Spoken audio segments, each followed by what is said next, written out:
Hello and welcome to the Syndicated Vomit Podcast, an extension of the Vomit series of podcasts.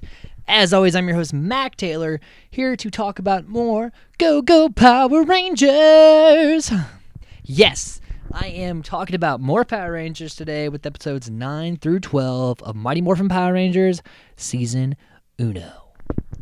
Yes, I know we have a lot of episodes to cover, guys. Like I said, this is going to be a motherfucking journey that you're going to come with me on, and we're just going to continue down that road. It's when this is over, we're going to feel accomplished together because I'll have watched and talked about all these episodes, and you guys will have listened to me talk about these episodes. So if there's some troopers out there that really watch or listen to all these episodes that I put out, like start to finish, fucking thanks for the support, guys, and by the end of it, we'll all feel like we did something.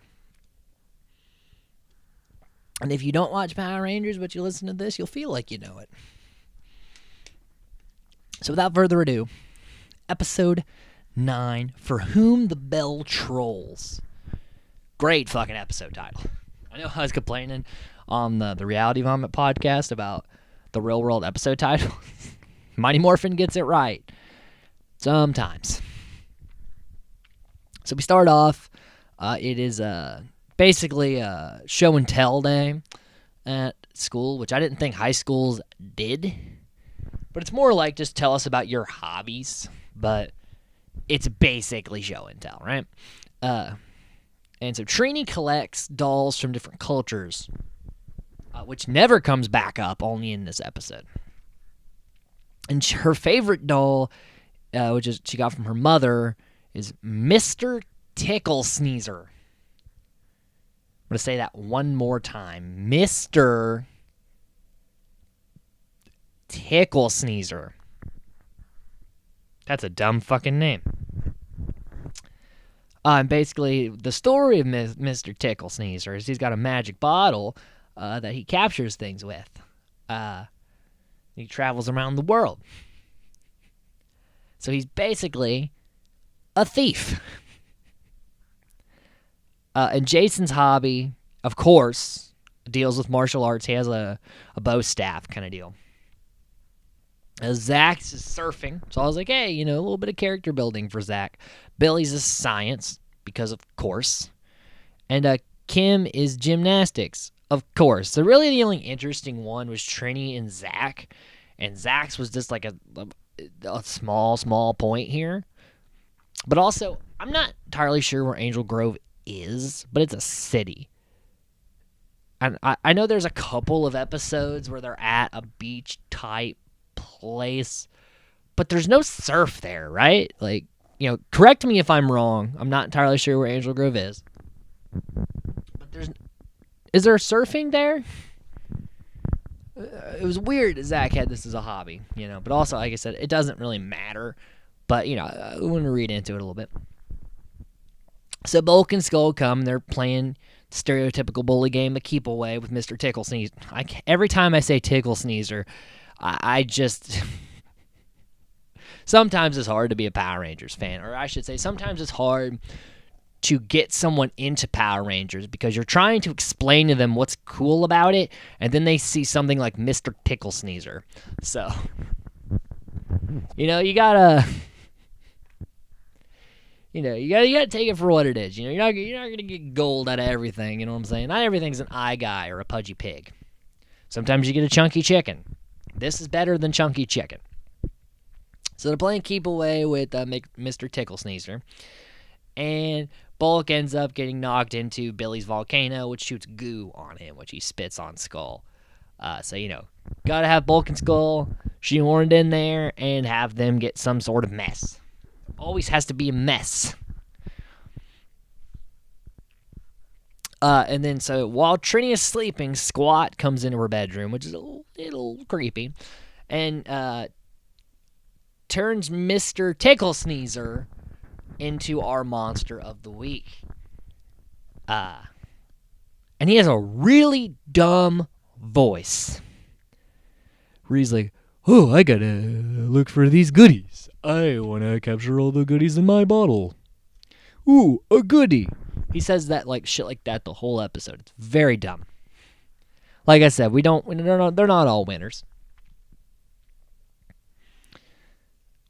So he goes and he like takes a motorcycle and a tower and other like a plane out of the sky in his little magic bottle.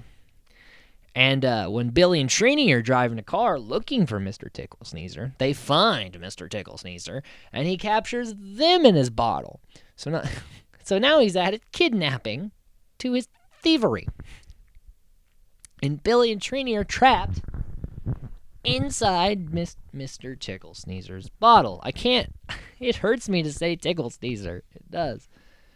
I didn't think it would, but it really genuinely is affecting me.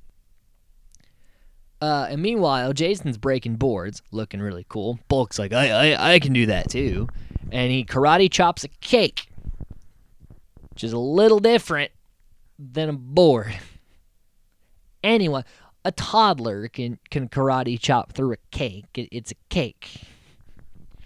That was kind of a fun little moment. So the Rangers hear about, what the fuck's going on. And they're like, oh, so they morph. And are immediately met by Putties, Goldar, Squat, and Babu. So Mr. Tickle Sneezer, and this is an interesting concept. Mr. Tickle Sneezer doesn't want to harm anybody. So he's not the monster of the week that fights the Rangers because he doesn't want to fight them. He doesn't want to hurt anybody. So they have to send Goldar, even Babu and Squat, who don't really fight because they're not good at fighting. They're like Rita's lowest level henchmen that aren't, monsters of the week or putties. So, but they're there. But mostly they're just fighting Goldar. So Tickle Sneezer gets out of the way. And he drops the bottle. And Kim picks it up. But Goldar proceeds. Goldar is still fairly useful in Mighty Morphin. Later, not so much, but we'll talk about that. But right now, Goldar's still a fairly decent threat. So he lands a good blow on Kim and gets her away from it. But finally, she gets her hands off it.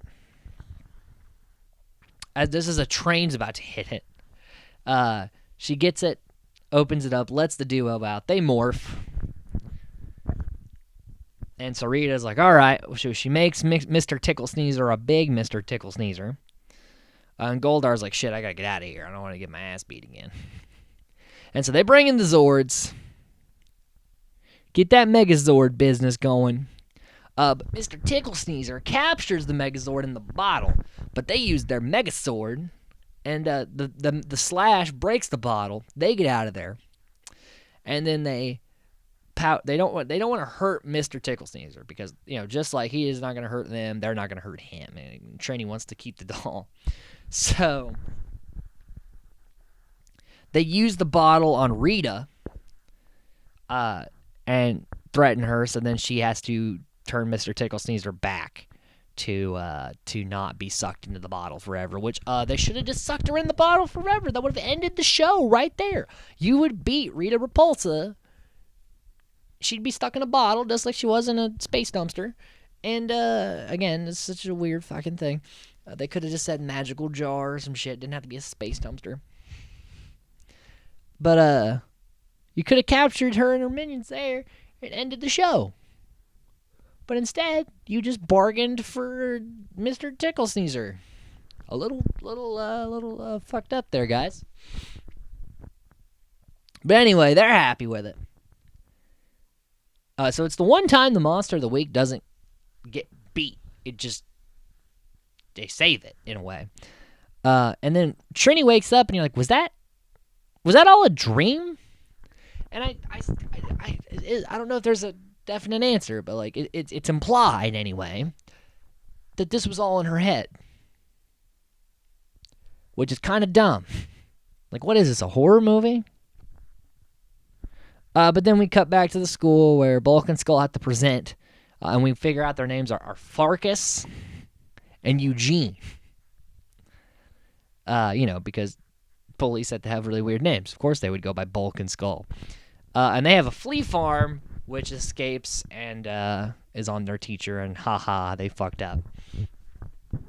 So that's the end of that episode. And that brings us to episode 10. Happy birthday, Zach. Where Billy has made a Cake-O-Matic, which seems very Dan Schneider Nickelodeon show-esque kind of thing, you know?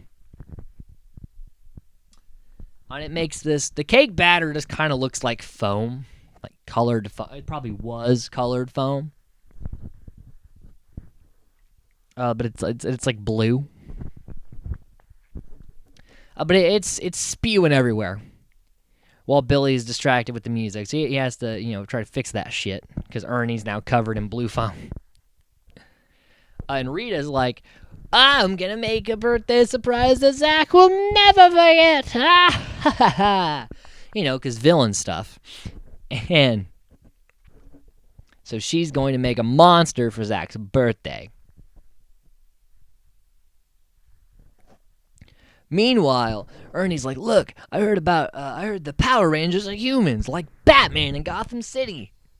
I'm like, we're really going to compare them to Batman now? And also, can we say Batman? Like, can we, say that in the show? And Jason says, oh, no, I actually heard they're aliens. And I'm like, no, Jason, you're actually confused. The Alien Rangers don't come in till season 3.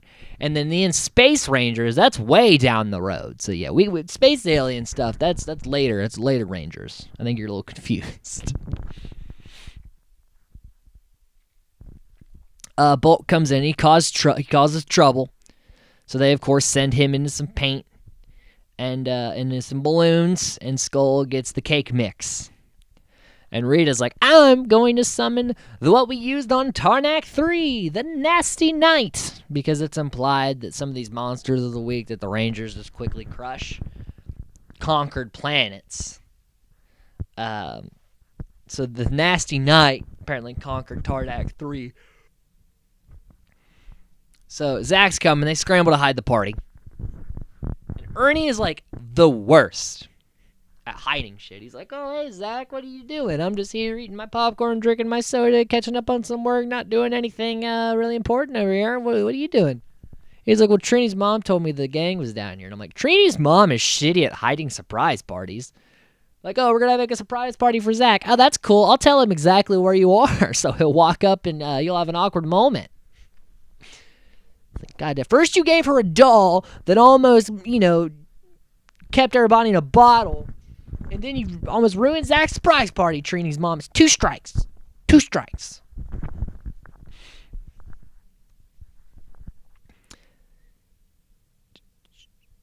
So Finster is making the sword that will summon the Nasty Knight.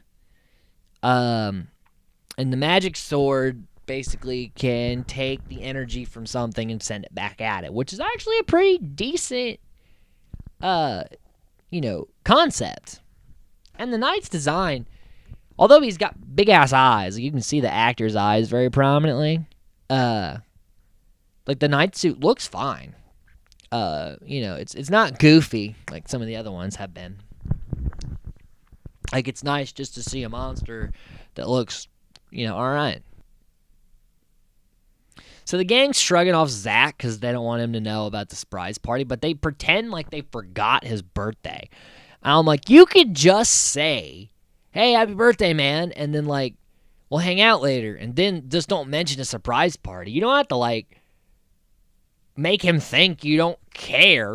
Kimberly's like, oh, I think it's my poodle's birthday today. And I'm like, just fucking tell him happy birthday. Jesus Christ. No wonder why he's going to be all mad about it. But, and they do this kind of bit in shows a lot where it's like, oh, they forgot my birthday, but really they had a surprise party the whole time. It's nothing new, but I had never understood why that happened. It's like, just fucking say happy birthday and bring him by later. It's not, you don't have to make a ruse out of it, So Zach's being all broody, but Rita sends the Nasty Knight, so he morphs and gets his ass whooped on his birthday. And Goldar even comes and he gets Goldar and the Nasty Knight just beating his ass. So Zordon sends the other Rangers out. They morph over. But the Knight ruins their power weapons because it's the power weapons, but the energy they're sending out is getting blasted back. So they're all fried. And they're like, well, how the fuck are we supposed to beat this guy? So they send out the blasters, and the blasters backfire on them. And they're like, well, this is an awful idea. So then Rita just gets impatient and makes the night grow, even though like, he was winning. You couldn't just let him do that. You had to make him big. So they send out the Megazord, and the Power Sword gets fried because they just don't learn their fucking lesson. And then the night comes and hits the Megazord. But the Megazord has this thing that they has never done before, where it shoots lasers out of its eyes. And I was like, when was that a thing? How long is that? Why have we not used that yet? Why is it always the Power Sword? So we use the eye lasers, and the lasers break Nasty Knight's swords, and then they take the Power Sword, do the Power Slash, take us home. And Rita scolds the crew, like, at the end of every episode. Rita's like, you nitwits, I have a headache. You know, that always happens, but in this one, she was like, Finster, you're the worst monster maker ever, and Babu and Squat, you're useless, which they kind of are, but still, like, she really, like, more than usual laid into them. Even though this was kind of her whole idea. So the surprise party's a success, but the cake machine makes a mess. But everyone's like, whatever, and it, like, they're dancing in such a way, it looks like the 90s equivalent of Soul Train. Like, everyone's just, we got, like, weird panning shots of people just dancing. I was like, I don't know why, but I was like, is this Soul Train? Like, did that make a comeback in the 90s? It was very, very strange. And that brings us to episode 11, No Clowning Around. Yes, I know. You know, not, like I said, not all of them are winners. So basically, the fair is in town. Which, you know, every time I see that kind of like town carnival deal, I'm always reminded of my own like town carnival. So, you know, I was getting a little nostalgic at the beginning of this episode, more than usual. I mean, already watching Power Rangers is nostalgic in of itself, but a little more. And Zach's on stilts, tries to do some hip hop dancing that doesn't work. And a clown comes and jokes with him, and then we see through a flash because they got to tell the audience what's up. The clowns are actually putties in disguise. Ooh. And Trini has her cousin Sylvia there, a little girl. And she does that thing where she goes, oh, Cousin Trini. Hi, Cousin Trini. And I'm like, I know that's not an uncommon thing. I just find that so weird that, like, you say, hey, cuz. Like, I have cousins, but I don't say, hey, Cousin Crystal. Like, that's just not... doesn't sound right, you know? It's just like, hey, you know, like, name. You know, like, I understand, like, aunt and uncle, like, using the aunt and uncle in the pretense, but saying Cousin Trini just sounds weird, right? And you know, I'm not saying, you know, you shouldn't do it. It just doesn't work for me, all right? I just had to get that off my chest before we continue with this podcast. Bulk and Skull, they're coming and fucking with people, but Billy ends up tossing some eggs on their head. So, you know, they come in, they try to do their shtick, we toss them away. Then it turns out Rita has made a fake carnival to trap the Rangers. That is an odd choice. We'll make a carnival, and then when they come to the carnival, we'll have a clown, and this is the villain of the week, and the clown's not really a clown. Get ready for this, because this is the worst monster. Like, this is worse than Chunky Chicken to me. It's not actually a clown. It's the Pine Octopus.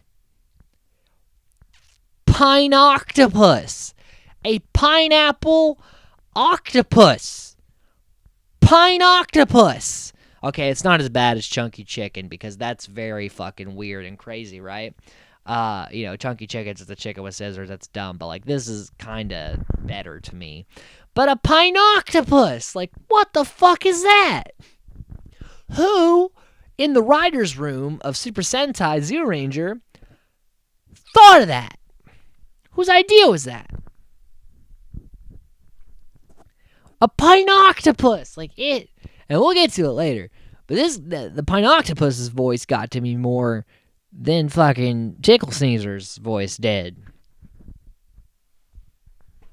So, the main clown is the Pine Octopus. And the pine octopus turns people into cardboard standees, which has nothing to do with pineapples or octopi. So why is it a pineapple octopus if it just turns people into cardboard? Only Japan could do this. And I don't hate it, but it's pretty strange, right? You know, again, when you're trying to get people into Power Rangers, right? But when you bring up Pine Octopus, that's a tough sell. So anyway, that's happening. Billy's... oh, shit, I jumped ahead. Let me cut that part out. So the clown lures in Sylvia, which always got to lure in the kids. Power Rangers is a little weird like that. And it turns Sylvia into cardboard. And it's literally like a cardboard. Trinity's like, look what they did to Sylvia. She's holding a cardboard standee of this actress. And it looks so weird to see that. And Billy's like, oh, I gotta take her back to my garage and see if we can fix this. I'm like, how do you even begin to figure out how to fix that? Oh, man. Power Rangers is great, guys. So Jason, and this is another strange thing that catches me off guard with this episode. Jason runs out. He's like, hey, everybody, you gotta leave. Rita took over the carnival. And everyone just fucking runs in panic. Any other movie, like, have you seen any horror film, when they're like, hey, large crowd of people, it's a trap, you gotta go. They're skeptical. They're like, wait a fucking minute, who's this kid and what is he talking about? There's no trouble. And then the trouble happens and then they run away. But apparently the entire city of Angel Grove does not have one cynical person, because a teenager tells them that trouble has happened and they just take his word on it and book it. It's fucking wild.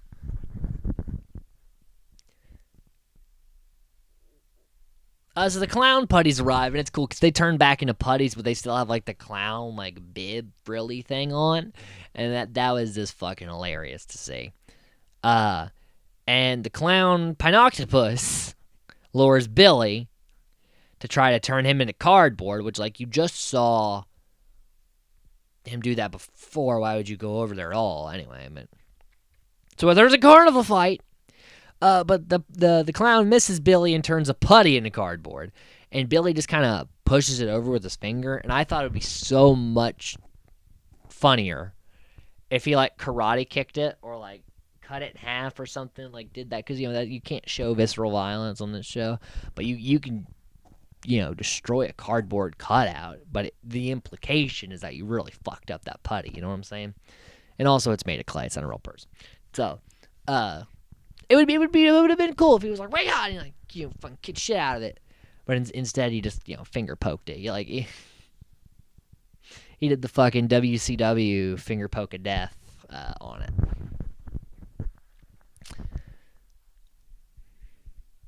And they're doing all sorts of carnival gags with the putties. You know, they're hitting them with swings. That little Viking ship that goes up and down, they fucking hit one with that.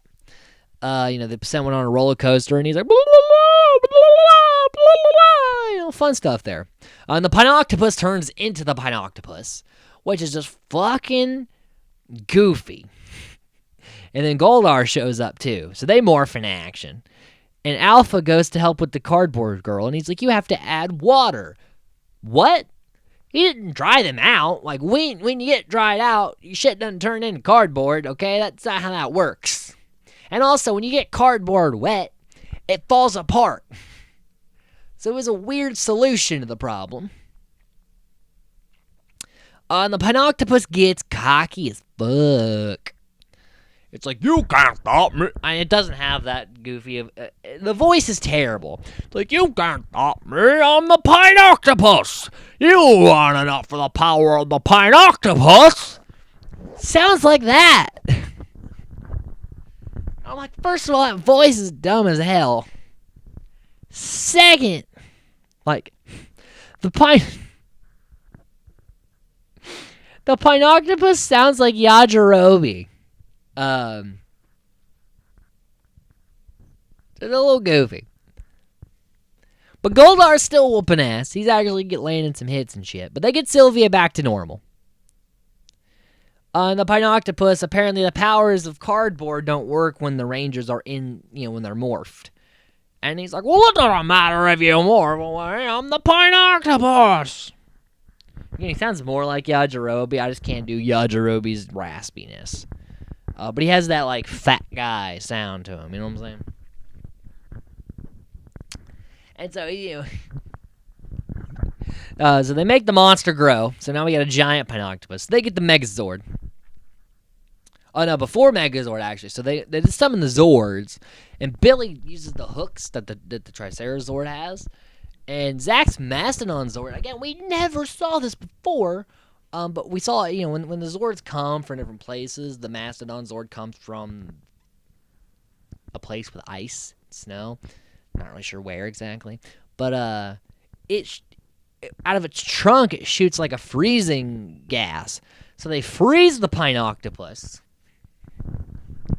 And then they turn to Megazord and slash the frozen Pinoctopus and save the carnival, which is still there. Even though Rita made it to fool them, it's still there after they defeat it.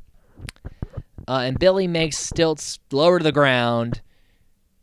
And then we get that after-school special thing where Sylvia's like, she's like, oh, I'm sorry, Sylvia, I shouldn't let you run off. And she's like, it's okay, Cousin Trini, I shouldn't have run off. I should stay close to the adults I know. And they're like, do you hear that, kids? Don't go walking off with strangers, because you'll get turned into cardboard by a Pinoctopus disguised as a clown. They're like hammering that lesson home, And then that's that episode, and we roll forward to episode 12, Power Ranger Punks, which, in my opinion, should have just been called Power Punks. Like, you didn't need the whole thing, I'm all about keeping episode titles compacted. That one didn't need the extra word. It could have just been called Punks, or like Ranger Punks, or Power Punks. Power Punks would have been better. It follows the alliteration of the show more, but... Nevertheless, it's not a terrible title, though. It doesn't have the real-world paragraph fucking episode titles. So we start off, everyone's playing volleyball, having a good time. But Babu makes, and I literally guessed, I was like, is this called the Punk Potion? And it fucking was. And I was like, of course it's called a Punk Potion. So he makes a Punk Potion, puts it in the water, but only Billy and Kimberly drink it. And they turn into dicks. Where everyone's like, oh, hey, guys, how's the water taste? And they're like, you guys are dorks. And I'm like, Billy, you can't call anyone a dork, first of all. So they're just assholes. And, like, Kimberly's just always constantly chewing, like, the skull way of chewing gum, where she's, like, just gnawing it just obnoxiously, and it makes you want to punch her in the mouth. So they're nasty now. They're punks. And we meet the monster of the week, the Terror Toad, which is, like the Eye Guy, one of the ones I remember from my childhood that I always think about when I think about Mighty Morphin villains. I think about the Terror Toad. So, it's a good design. And we'll talk about it. But I like the Terror Toad. So after Pinoctopus, Tickle Sneezer, we get the Terror Toad. So, I would say I put Terror Toad above. I mean, we'll talk about the ranking list in that video. But I think I might put it above Pudgy Pig and Eye Guy. I really like the Terror Toad. I didn't really think about that, though, but I think I might do it. Right? So we're introduced to the Terror Toad. Bulk's at his locker, and he opens it up, and they're just like, the amount of food that comes out of there, and I'm like, that locker must smell like fucking garbage. Right? 'Cause there's like bananas and stuff in there. I'm like, that shit rots fast, You can't have bananas more than like 3 days, man. Okay? That shit don't last long. But then and Kim and Billy show up now with new cotton and new clothes, lots of leather and denim, because I guess that was a style. I got my question answered, that apparently that was a style in the 90s, and it just looks atrocious. Leather and denim, pick one. You can wear leather, you can wear denim. Don't wear leather and denim. It just doesn't go together. I know I'm the last guy to speak about fashion. I'm a t-shirt and pants kind of guy, but god damn it just don't look right to me. So they come, and Kimberly asks Skull on a date, which at first scares the piss out of him, but then he accepts, and so he's excited. He wants to go on a date. They want to tear up the town, and Billy threatens to beat up Bulk, and is like, I'm in charge now, because you find the biggest bitch in the yard and you knock him down. You fucking Billy's learning. So the Rangers go to Zordon, and they trap Billy and Kimberly in a force field so that they can get a timeout. And they find out they have to go to a dimensional gap to find the singing squash, which will cure the punk potion. And it shows Zordon in the past getting the squash, and Zordon just looks like Hermes. Like, he's got winged shoes and shit, and I'm like, that's odd. Like, I'd pictured Zordon being a lot cooler. And the singing squash reminds me of the squealing root from Harry Potter. That root that screams. But instead of screaming, it goes oh. Yeah, it has fucking triumphant music that it plays the whole time. It's a little annoying, but it's not Harry Potter levels of cringe. With the noise, that root in Harry Potter freaks me out. So they morph to go fight the Terror Toad while Alpha goes to get the root. And this is why I like the Terror Toad. The Terror Toad eats people, turns them into a little colorful ball, and eats them, and then their helmet shows up on his stomach. So he eats Trini. Tongue shoots out. She rolls up into a yellow orb. He eats it, and then now the Yellow Ranger helmet's on his stomach. I just think it's kind of a fucking creepy thing. I like it, right? So, he's strong as fuck too. The blasters don't work on him. He's knocking Rangers down. Alpha's met by putties, but he zaps him real quick. Gets the root, which takes him out. So they do it. Zach and Jason do a double team, and Zach gets eaten. Now Jason's alone and getting his ass whipped. But Alpha gets the stuff, which is basically just green dye and water. Turns the punks back to Rangers. And they're like, hey, by the way, before you guys go, you got to remove his horn and hit the weak spot on his throat. And I'm like, why didn't you tell the three that went to fight him that information? Why are you just telling Kimberly and Billy? Fucking Jason is getting his ass, but Trini and Zach got eaten because you didn't fucking tell them what he does. Zordon's a dick. So they morph and they help Jason. And they slice the horn, but then he eats Jason. And instead of turning into the color, he literally just eats him. Fucking Jason falls down the mouth. It looks a little more graphic, So now Jason's gone. And then he eats Billy, too. And now it's just Kimberly, all by her lonesome. And Babu goes to attack her. But she takes the power bow, hits the neck weak spot. All the Rangers come out. They're beating the fuck out of the Terror Toad.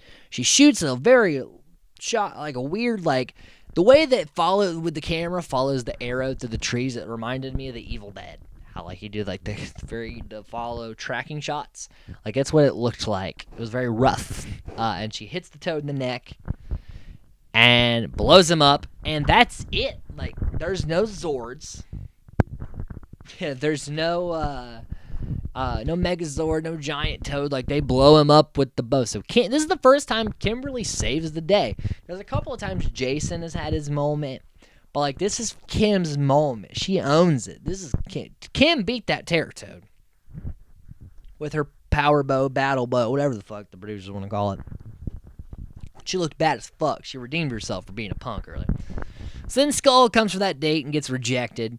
And then they reject Bulk and then do a gag where they fucking have him trip trying to play volleyball. So, the day's been saved.